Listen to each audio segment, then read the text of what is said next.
Selamat pagi anak-anak. Bagaimana kabar kalian hari ini? Sehat?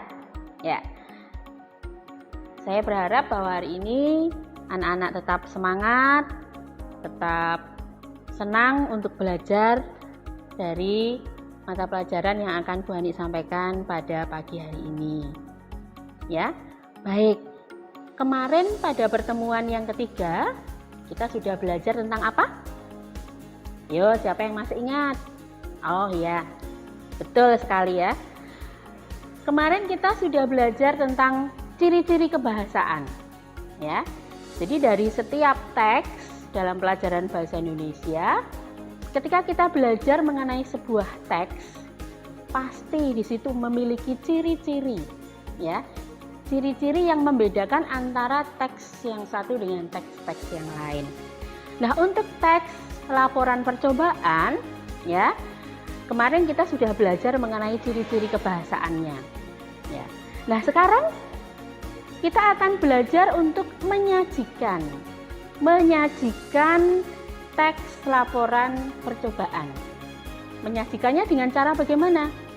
Nanti anak-anak akan praktek menulis atau membuat teks laporan percobaan tersebut tentu saja setelah kalian melakukan pengamatan terhadap sebuah percobaan.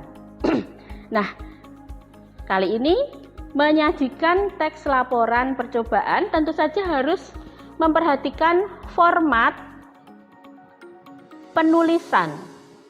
Nah, formatnya ini nanti kita akan mengingat kembali tentang struktur yang pada pertemuan yang kedua yang sudah kita pelajari bersama, ya. Yang pertama adalah tuliskan nama, ya. Nama kalian, ya. Siapa? Siti Arifliani, ya. Tulis di sini nama. Setelah nama, kalian bisa menuliskan kelas.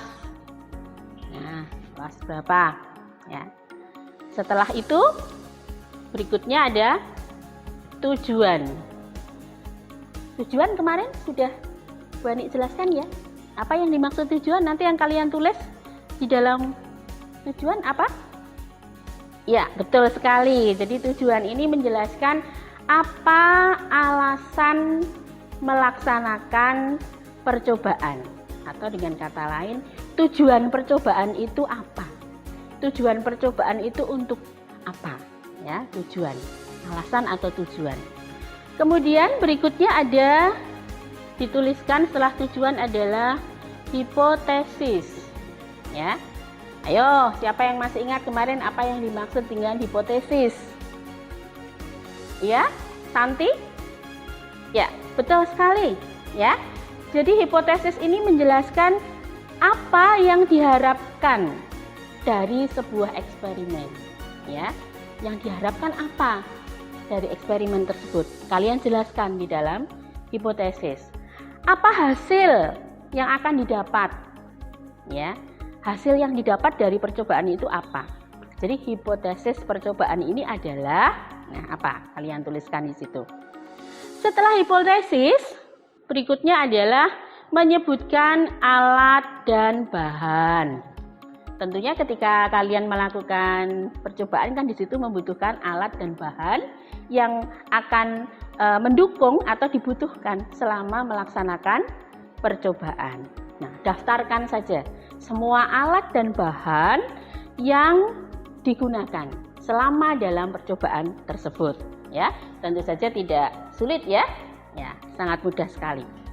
Setelah alat dan bahan, berikutnya adalah prosedur. Ya, betul sekali ya. Tadi Bu Ani juga sudah mendengar dari belakang. Prosedur itu lebih kepada urutan langkah-langkah. Urutan langkah demi langkah selama melakukan percobaan. Langkah-langkahnya apa saja? Yang pertama apa? Yang kedua apa? Ya. Harus urut ya langkah-langkah ini. Kemudian setelah prosedur kalian juga perlu menjelaskan data.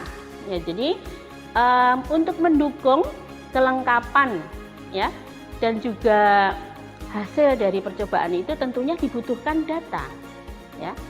untuk diketahui apakah akurat atau tidak, ya. Jadi data apa yang sudah dikumpulkan, ya, termasuk tadi kemarin data tabel, ya, grafik, ya, untuk dan lain sebagainya sebagai pembanding, ya. Catat semua data yang didapat, ya. Kemudian berikutnya setelah data, hasilnya. Hasilnya bagaimana dari percobaan tersebut? Apa yang terjadi? Kamu catat, ya, catat semua hal yang terjadi dan tidak terjadi. Jadi yang dicatat adalah yang terjadi dan yang tidak terjadi.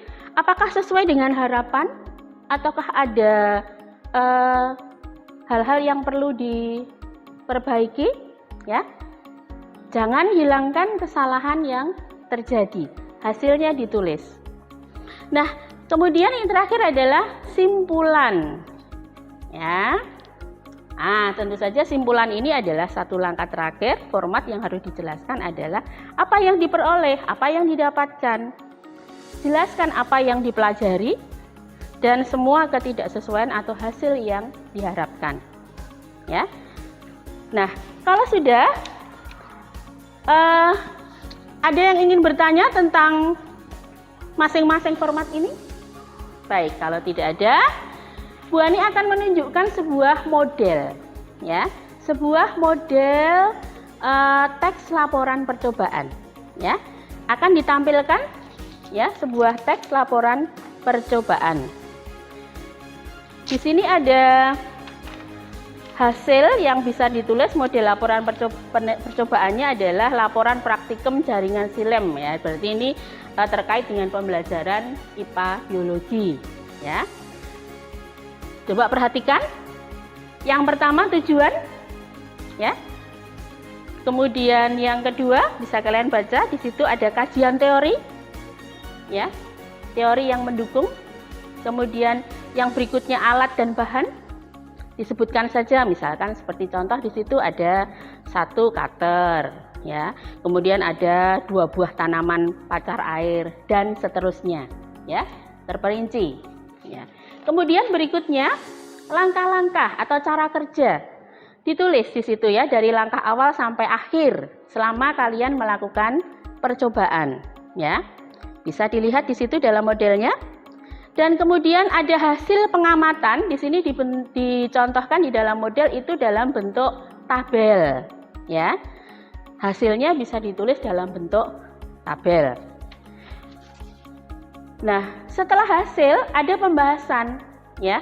Apa yang sudah hasil dari apa yang sudah diperoleh selama dalam percobaan itu dilakukan sebuah pembahasan, ya. Kemudian setelah pembahasan ini menjadi satu hal yang terakhir yang perlu disampaikan di dalam format sebuah penulisan teks percobaan. Nah, bagaimana anak-anak? Apakah kalian sudah paham apa yang disampaikan pada pertemuan kali ini?